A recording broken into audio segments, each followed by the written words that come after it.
રોહિદાસ બાપુએ શું કીધું તું મહારાજને? ગંગાજી જાઓ ને ગંગાજીને જઈને પ્રાર્થના કરવાની કે રોહિદાસનો ટકો છે ને હાથો હાથ લેવો હોય તો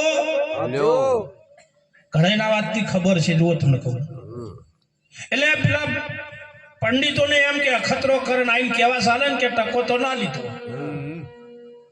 અને જગત છે ને ભગતથી બહુ ઓર રાખે પણ હકીકતમાં જગત છે ને ભગતની વાડ છે.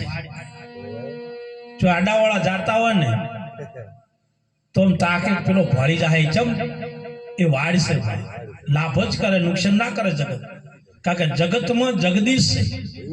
કોઈ એવું મને કે આ ઉપર બેઠા એ બધા સમજુ જ્ઞાની પહોંચી ગયા, આ નેચે બેઠા નહીં અમારા કરતા હું ઘણા સમજુ છે પણ બોલતા નહીં. અને તો સમજુ છો તાન તો બેઠા છો. એવું નહીં કે હું જ બેઠા. એટલે આ પંડિતે અહીંયા ગંગા મૈયાને પ્રાર્થના કરી કે હે માં રોહિદાસ તમારે ટકો આલ્યો છે અને તું હાથો હાથ લેતો આલવાનો છે ને નથી આલવાનો તો ગંગા મૈયામાંથી હાથ બહાર આવ્યો. અને પેલા સ્કીલા નતું લાવવાનું આ ચોક્કસ ટકો લઈ લીધો. અને માએ વળત શું આલ્યું? કંગન આલ્યું કે લો આ મારા ભગતને આપજો. એ ભગતને ખબર પડે કે મારો ટકો લીધો. પ્રમાણ તો તમે જે કરો ને એમાં પ્રમાણ મળે ને બધામાં પ્રમાણ મળે છે. નહીં મળતું એવું નહીં પણ તમને પારખવાની દ્રષ્ટિ હોય ને તો ભા. એટલે એક અંગલ લઈને પંડિતો નીકળ્યા ને એટલે પંડિતન શું થયું? કંગલ આલવું નહીં, લોભ જાજો, લાલચ જાજો. કે આ કંગન આપણે રોહિદાસ ને તો ખબર છે શું આલ્યું શું ના આલ્યું. આપણે આલવું નહીં કે તો શું કરીશ? એક તો તું લઈ જાય તો મારા ઘરના ભાડે તો કે આવું લાવી આલો, પેલો કે મારે લડે તો એક તો રખાય નહીં. તારે ઘેરે કે બીજું લઈ આવો તો શું કરીશું? આ તો ઝઘડો થાય. તો કે શું કરશે કે આપણે મહારાજને અંદર રાજા, અને રાજા આપણે નિયમ આલશે. હરું પારું ખુલે પત્તું હરું પારું. કારણ કે આપણી સુપાઈ આ સુપે એવી નહીં. માણસો ને તમે કદાચ બકાઈએ કો પણ જે ચોપડે જો જેની વર રાખે છે ને એમ તો બધી ખબર છે. એટલે પેલા ને આવીને રાજાને આલ્યું, મહારાજા આવ્યો હોય ને ભેટ આલી ચારે બ્રાહ્મણ. અદભુત કંગન હતું. બધા મહારાજો રાજી થઈ ગયા. લો આપણે તો કોમ થઈ ગયું, તીરથ સફળ. અને કોઈ દાડો કહેવાનું હમણાં જાઓ ને રોહિદાસ ના અહીંયા તો કહેવાનું નહીં. પણ ભાઈ આ તો પરમાત્માની રચના છે, તમે શું છુપાવો? રાજાએ અઠવાડિયા પછી કંગન રાણી ના, રાણીએ કંગન જોઈને એટલું જ કીધું, મહારાજ અદ્ભુત કંગન છે, આ કોને બનાવ્યું, ક્યાંથી લાયા? કે ચમ કે એ ખારું ના લાગે. જેને આલ્યું હોય ને એને તમે જે કોઈ આલ્યો ને ડબલ આલો પણ બીજું મંગાવો. કોના લાખ આલ્યા હોય તો બીજાના 2 લાખ આલો પણ બીજું મંગાવો.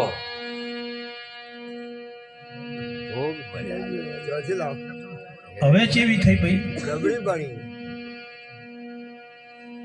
હવે આ રાણા સાંગા અને રાણી ઝાલી,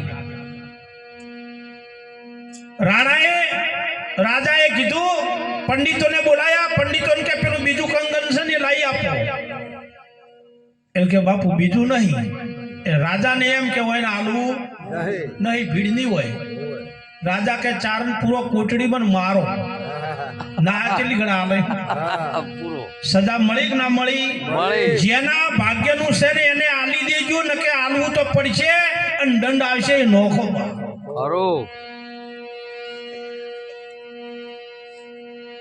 અને એ ચારે બ્રાહ્મણે પછી કબૂલ કર્યું કે મહારાજ હકીકતમાં અમારી જોડે નહીં, આપણે ભગત ખરા રોહિદાસ એમને અમને ટકો આલ્યો તો અમે ગંગા મૈયાને આલ્યો અને ગંગા મૈયાએ રોહિદાસ માટે આ કંગન આપ્યું અને અમે લાલસમાં આવીને તમને આપ્યું છે. તો આ કંગન ઓનો જવાબ મળે તો હવે રોહિદાસ જોડી મળે, બીજે મળે નહીં. અને એ રાજા બ્રાહ્મણને લઈ કંગન લઈ અને રોહિદાસના અહીંયા જાય છે. અને સંત રોહિદાસ બાપુ બેઠા બેઠા કોમ કરતા હોય છે. અને એ વખતે બ્રાહ્મણોએ કીધું કે રોહિદાસ, ગંગા મૈયાએ તમારો ટકોય લઈ લીધો ને આ કંગન આલ્યું છે. અને રોહિદાસ તરત બોલ્યા હતા કે કંગન આલે તો વાર થઈ, આટલા દાડા ચો હતું હે કે કંગન આયા તો વાર થઈ, આટલા દાડા ચો હતું કે અમારી ભૂલ થઈ છે જબરજસ્ત અને અમે લાલસમાં આવીને મહારાજને આલ્યું હતું અને મહારાજે આયા છે ને એને બીજું કંગન જોવે છે. એટલે મહારાજે રાજાએ આવી નમસ્કાર કર્યા અને કે બીજું કંગન આલો. તો કે અમારો કુંડ છે ને ચોપડો ધોવાનો, એમાં હાથ નોખો એમાં પડ્યું છે. એટલે કે મારું શું કાઠું છે, તો કાઠું હોય તો પાછા દો. પછી રોહિદાસ બાપુએ પકડીને કે લો બીજું કંગન. અને એ રાજા રોહિદાસ બાપુને નગરમાં લઈ જઈ અને રાજગુરુની પદવી આલી નગરમાં રાખ્યા, પોતાના ગુરુ બનાયા. આ તો જે ઓળખે મીરા મેવાડની એવી રાજકુરી હતી ને તો એ ઓળખી જઈતી ભા. નાત જાત વરણ નહીં, જ્ઞાનને ઓળખે છે ભા, વાણીને ઓળખે છે એટલે મેળ પડે છે. અને કેવી રીતે ઓળખે ખબર છે? એક ગામની અંદર